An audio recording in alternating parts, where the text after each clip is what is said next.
Well, I think we're going to be joined on the telephone right now by Julian Assange, the freed Wikileaks founder. Julian Assange, can I just ask you, you have been deprived of something you were incredibly dependent upon, the computer, and just about everything else for 9 days. How did you manage? Oh, solitary confinement in the basement of a Victorian prison is certainly an interesting experience, although not one that I would gladly repeat. But it gave me some time to read and to understand the situation I was in and to see myself very clearly. And what I saw was that I was quite confident about my position and very angry about the circumstance in which I found myself. Are you convinced that this attempt to get you back to Sweden is a politically motivated one, and do you believe it is a Swedish motivation or a motivation of another power? This is a complex case. There are a number of motivations at play.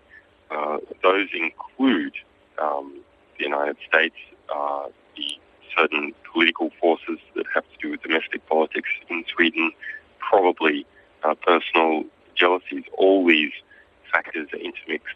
And like any rare event, it is the combination of all these forces pushing together for their perceived mutual interest. But in the time that you had to contemplate in that prison, did you not begin to think, I think my time is up? I think the truth of the matter is that I have leaked more than any human being has ever leaked on any system anywhere in the world.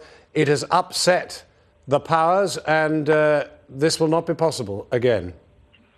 Well, we don't leak anything. We are a publisher, and we are afforded the rights and immunities of publishers over our 4-year publishing history, although there have been many wrongful claims made by generals and plutocrats around the world. We have been victorious in every single legal case that we have had. We have fought off over 100 attempts to suppress us through the court system and many outside the court system. Although Julian Assange, let me just interrupt you for a moment. Incarcerated, it was not possible. Let me just, let me just interrupt you for a moment, because there actually is no evidence of any conspiracy at all. I mean, of course, it's possible to make it. Yeah, this is a sort of neutral country, Sweden. I mean, they have no interest in a great, grand global conspiracy against a single human being. Well, in fact, that is not true. We have revealed through 3 major newspapers in Sweden and SVT, the equivalent to the BBC in Sweden, in a 44-minute documentary, some of the conspiracies that are ongoing between Swedish intelligence and government and the United States are not directly related to us, but for many, many other matters.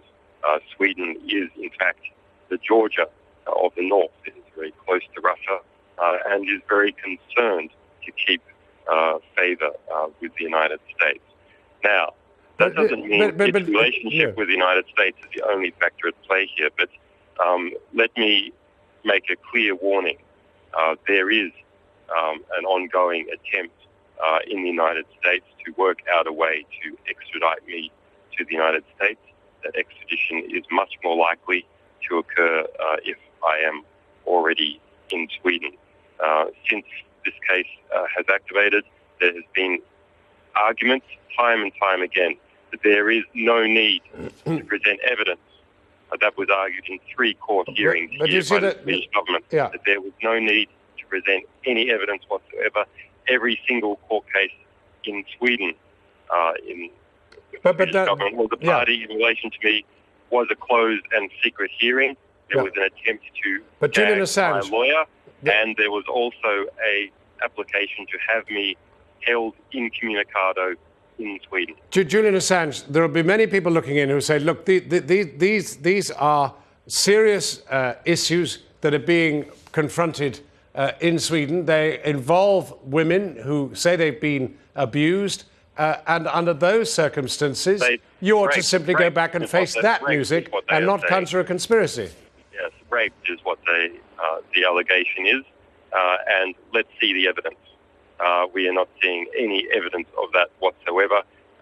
There has never been a single page provided to me in English, and until 2 weeks ago, not a single page provided whatsoever in any form to my Swedish counsel or anyone else in any language whatsoever. We still do not have the majority of the evidence, even in Swedish. So this is a clear abuse of process. The precise reasons that process is being abused need to be investigated.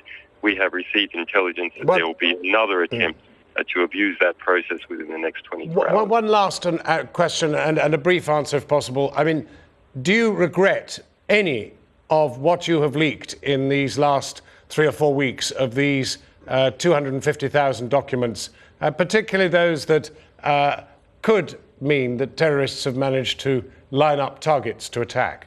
Well, this last statement of yours is an absolute nonsense. This is trotted out time and time again over the last 50 years by abusive military organisations that are trying to cover up their crimes and their illegal behaviour. That has never been shown.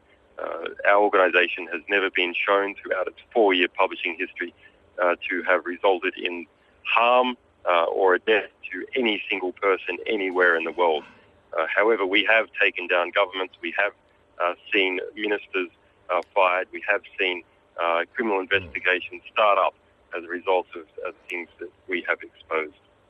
Julian Assange, thank you very much indeed for joining us on the phone from presumably somewhere near Suffolk, where you're on our way to.